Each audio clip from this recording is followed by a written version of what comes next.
ಆತ್ಮನ ಶರವನ್ನು ಹೂಡಿ ಚಿತ್ತವನ್ನು ನಾಸಿಕಾಗ್ರಪುರದಲ್ಲಿರಿಸಿ ಏಕೋಭಾವದಿಂದ ತಪಸ್ಸನ್ನಾಚರಿಸಿದಂತ ಸುಪಾರ್ಶಕ ಮುನಿ ನಾನು. ಒಮ್ಮಿಂದೊಮ್ಮೆಲೆ ನನ್ನ ತಪಸ್ಸಿಗೆ ಅದ್ಯಾವುದಾತರನಾದ ವಿಘ್ನ ಎದುರಾಯಿತು. ಕಣ್ತೆರೆದು ನೋಡಿದೆ ಅಂತಾದರೆ ಪ್ರಕೃತಿಯ ಪ್ರತಿಯೊಂದು ವ್ಯವಹಾರಗಳಲ್ಲಿಯೂ ವೈಚಿತ್ರವನ್ನೇ ಕಾಣುತ್ತಾ ಇದ್ದೇನೆ. ಆಕಾಶದಲ್ಲಿ ಸ್ವಚ್ಛಂದವಾಗಿ ಹಾರಾಡುತ್ತಿದ್ದಂಥ ಹಕ್ಕಿಗಳು ಗರು ಮುಂದಿದ್ದು ನೆಲಕ್ಕೆ ಉರುಳುತ್ತಾ ಇವೆ. ಹರಿಯುತ್ತಿರುವಂಥ ನೀರು ಕಲುಷಿತಗೊಂಡಿದೆ. ವಾತಾವರಣ ಬಿಸಿಯೇರ್ತಾ ಇದೆ. ಆಗಬಾರದು ಆಗ್ತಿದೆ ಅಂತಾದರೆ ಮಾಡಬಾರದು ಯಾರೋ ಮಾಡ್ತಿದ್ದಾರೆ ಎಂಬುದಾಗಿ ಅರ್ಥ. ಏನಂತ ನೋಡಬೇಕು, ದಿವ್ಯ ದೃಷ್ಟಿಗೆ ನೋಡ್ತೇನೆ.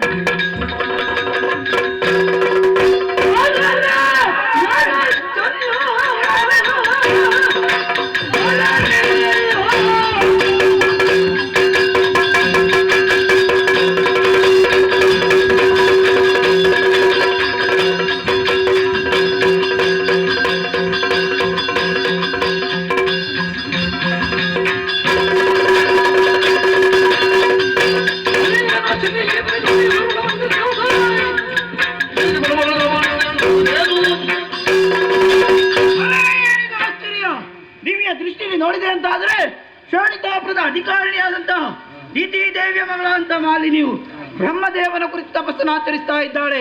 ಯಾರು ಬೇಕಾದರೂ ತಪಸ್ಸನ್ನಾಚರಿಸಬಹುದು, ಆದರೆ ಉದ್ದೇಶ ಒಳ್ಳೆಯದಿರಬೇಕು. ಇವಳ ಉದ್ದೇಶವೇನು? 3 ಲೋಕವನ್ನೇ ಅಲ್ಲೋಲಕಲ್ಲೋಲವನ್ನಾಗಿಸುವಂತ ವೀರ ಮಗನನ್ನು ಪಡೆಯುವ ಹಂಬಲವೇ ಇವಳು ಈ ರೀತಿಯಾಗಿ ಮಾಡಿ ನಮ್ಮ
ನಮ್ಮಂತ ಮುನಿಕುಲಕ್ಕೆ ಅಪಮಾನ ಮಾಡಿದ್ದಾಳೆ.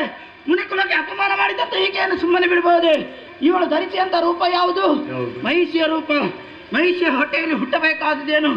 ಮಹಿಷನೇ ಹುಟ್ಟಬೇಕು. ಆದ ಕಾರಣ ಈಕೆಯ ಉದರದಲ್ಲಿ ಹುಟ್ಟಲಿ. ನಾನು ಕೊಟ್ಟಂತಹ ಶಾಪವನ್ನು ಪರಿಹರಿಸುವುದಕ್ಕೆ 3 ಮೂರ್ತಿಗಳಿಂದಲೂ ಅಸಾಧ್ಯವಾದ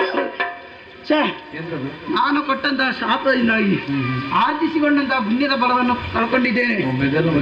ಅಶುದ್ಧವಾದಂತಹ ಸ್ಥಳ ನಮ್ಮಂತವರಿಗೆ ನಿಷಿದ್ಧ, ಯೋಗ್ಯವಾದ ಸ್ಥಳ.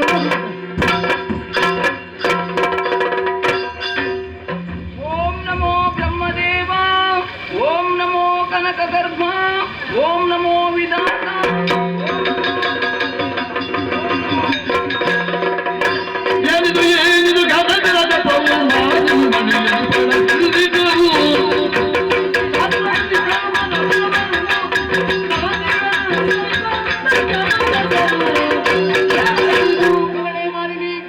ನಿನ್ನ ಭಕ್ತಿಗೆ ಮೆಚ್ಚಿಕೋ ವಿಧಾದ ಪ್ರತ್ಯಕ್ಷನಾಗಿದ್ದಾನೆ.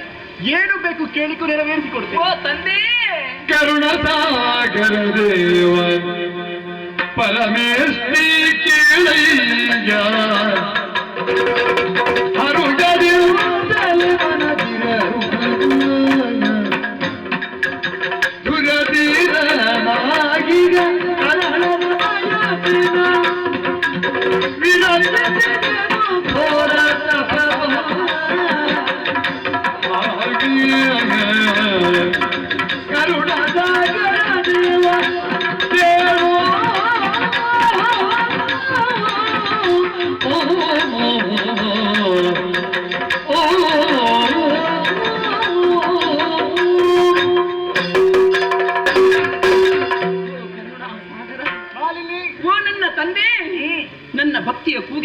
ನಿನ್ನ ಮನ ಮುಟ್ಟಿತೆ. ಖಂಡಿತ. ನನ್ನ ಭಕ್ತಿ ಒಲಿದೆಯ ನಿನ್ನ ಈ ದಿವ್ಯ ಸ್ವರೂಪವನ್ನು ಕಂಡಂತ ನಾನೇ ಧನ್ಯಳು ಅಂತ ಭಾವಿಸಿಕೊಳ್ಳುತ್ತೇನೆ. ಸರಿ. ನಿದ್ರೆ ಆಹಾರಾದಿಗಳನ್ನು ತ್ಯಜಿಸಿ ನಿಷ್ಕಲ್ಮಶ ಹೃದಯದಿಂದ ಭಾವ ಭಕ್ತಿಯಿಂದ ನಿಮ್ಮ ಕುರಿತಾಗಿ ತಪಸ್ಸನ್ನು ಆಚರಿಸಿದೆ. ಸರಿ. ಉದ್ದೇಶ ಮತ್ತೇನು ಅಲ್ಲ ದೇವರೇ, ಏನಾಗಬೇಕು? ಮುಂದೆ ನನ್ನ ಉದರದಲ್ಲಿ ಹುಟ್ಟುವಂತಹ ಮಗು ಮೂರು ಲೋಕದ ಅಧಿಕಾರಿ ಆಗ್ಬೇಕೆನ್ನುವುದೇ ನನ್ನ ಆಶಯ. ಅನುಗ್ರಹಿಸು ತಂದೆ. ತಥಾಸ್ತು. ಆದಿತ್ಯ ದೇವರೇ. ನಿನ್ನ ಉದ್ದೇಶ ಒಳ್ಳೆ, ಆದ್ರೆ ಒಂದು ಹುಟ್ಟುವಂತಹ ಮಗ ಕೋಣನಾಗುತ್ತಾನೆ. ಕೋಣ ಮಗನೇ? ಹೌದು. ಏನು ದೇವರೇ ಇದು? ಹಾ. ನನ್ನ ತಾಯಿಯ ಆಸೆಯನ್ನು ನೆರವೇರಿಸಬೇಕು, ಪ್ರಪಂಚದಲ್ಲಿ ನಾನೊಬ್ಳು ಸತ್ಪುತ್ರಿ ಎನಿಸಿಕೊಳ್ಳುವ ಕಾರಣಕ್ಕಾಗಿ ನಿನ್ನ ಕುರಿತಾಗಿ ತಪಸ್ಸನ್ನು ಆಚರಿಸಿದೆ. ಸರಿ. ಆದ್ರೆ ನನ್ನ ಹೊಟ್ಟೆಯಲ್ಲಿ ಹುಟ್ಟುವಂತ ಮಗು ಕೋಣನಾಗುವುದೇ? ಖಂಡಿತ. ಕೋಣ ಮಗನನ್ನು ಪಡೆದು ಯಾವ ಸುಖವನ್ನು ಅನುಭವಿಸುವುದಕ್ಕೆ ಸಾಧ್ಯ ಇದೆ ಹೇಳಿ? ನಾನು ಏನನ್ನು ಸಾಧಿಸುವುದಕ್ಕೆ ಸಾಧ್ಯ ಇದೆ? ನನ್ನ ತಪಸ್ಸೆಲ್ಲವೂ ವ್ಯರ್ಥವಾಗಿ ಹೋಯಿತು. ನನ್ನ ಈ ಹಾಳು ಮುಖವನ್ನು ಹೋಗಿ ನನ್ನ ಅಮ್ಮನಿಗೆ ತೋರಿಸುವುದಾದ್ರೂ ಹೇಗೆ? ನಾನು ಮನೆಗೆ ಹೋಗುವುದಿಲ್ಲ ದೇವರೇ, ನಾನಿಲ್ಲ ಸಾಯ್ತೇನೆ.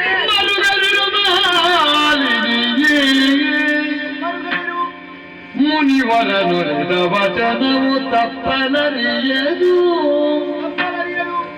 ತರಳ ಮನುಷ್ಯನು ಜನಿಸಿದರು ನಿನ್ನುದರದಲ್ಲಿ ಮೂದೆ. ಧುಳಪರಾಕ್ರಮಿ ಜನಿಸಿ ತ್ರಿಜಗದಿ ಮೆರೆಯುವನು ಘನ ಕೀರ್ತಿಗಿಂದಲಿ ಮರೆಯಬಾರದೆನ್ನುವ ಸಹಿಸಿದನು ಮಾಲಿನಿಯ ಮರುಗದಿರು ಮಗಳೇ.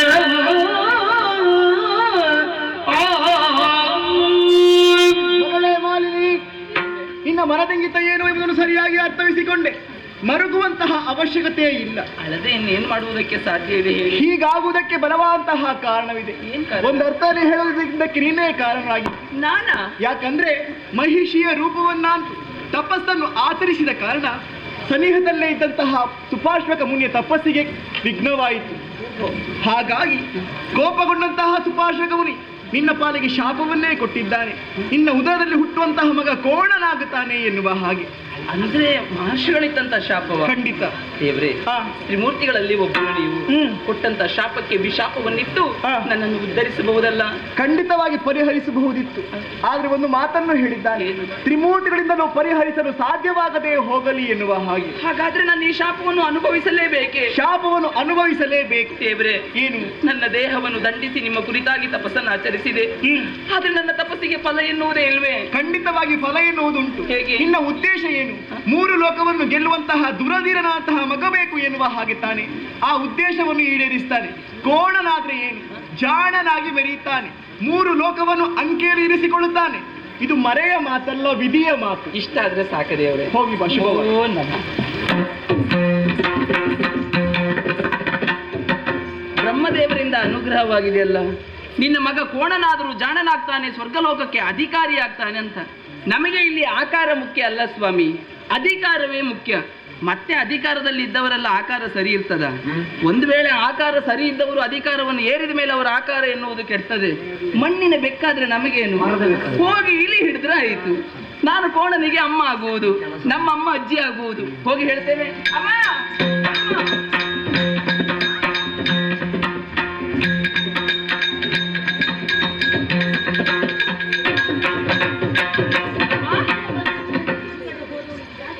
ಅಮ್ಮ. ಯಾರು ಬರ್ತೇನೆ ಅಂತ ಹೇಳಿದ್ದಾರೆ? ಓ, ಬಂದೆಯ ಮಗಳೇ? ನಾನು ಹೋದದ್ದು ಮಾತ್ರ ಅಲ್ಲಿ, ಬಂದದ್ದು ಇಲ್ಲಿ ಅಮ್ಮ. ಇದು ಹೋದ ಕೆಲಸ ಏನಾಯ್ತು ಕಂದ? ಅಮ್ಮ, ಕಾಡನ್ನು ಸೇರಿ ವಿಧಾತನ ಕುರಿತಾಗಿ ತಪಸ್ಸನ್ನು ಆಚರಿಸಿದೆ. ಬ್ರಹ್ಮದೇವರು ನನ್ನ ಭಕ್ತಿಗೆ ಒಲಿದ್ರು. ಹೌದಾ? ಹಾ. ಅಬ್ಬ, ಆದ್ರೆ ಏನ್ ಮಾಡುವುದಮ್ಮ? ಏನಾಯ್ತು? ಹುಟ್ಟುವಂತ ಮಗು ಮಾತ್ರ ಕೋಣನಾಗುವುದಂತೆ. ಅಯ್ಯೋ ದೇವ್ರೇ, ನಾನೀಗ ಕೋಣನಿಗೆ ಅಜ್ಜಿ ಆಗಬೇಕ ಮಗಳೇ? ಎಂತದ್ದಮ್ಮ? ಏನು? ನೀವು ಅಜ್ಜಿ ಆಗುವ ಮೊದಲು ನಾನು ಅಮ್ಮ ಆಗ್ಬೇಕಲ್ಲ? ಹೌದಲ್ಲ? ಯೋಚನೆ ಮಾಡುವುದು ಬೇಡ. ಹೀಗಾಗೋದಕ್ಕೆ ಕಾರಣ ಏನು? ಮಹರ್ಷಿಗಳಿತ್ತಂತ ಶಾಪವಂತಿ. ಮಹಿಷಿಯ ರೂಪವನ್ನಂತೂ ನಾನು ತಪಸ್ಸನ್ನು ಆಚರಿಸಿದ ಕಾರಣ ಸುಪಾರ್ಶ್ವಮುನಿ ಇತ್ತಂತ ಶಾಪ. ಆದ್ರೆ ಏನ್ ಮಾಡುದು? ಬ್ರಹ್ಮದೇವರಿಂದ ಅನುಗ್ರಹವಾಗಿದೆ. ಕೋಣನಾದ್ರೂ ಜಾಣನಾಗ್ತಾನಂತೆ, ಸ್ವರ್ಗಲೋಕದ ಅಧಿಕಾರಿ ಆಗ್ತಾನಂತೆ. ಸಂತೋಷ ಆಯ್ತು. ತಪಸ್ಸನ್ನು ಆಚರಿಸಿ ಬಹಳ ಬಾಳಲಿತ್ತು ಮಗಳೇ. ಹೋಗು ಮಗಳೇ, ಕುಡಿ.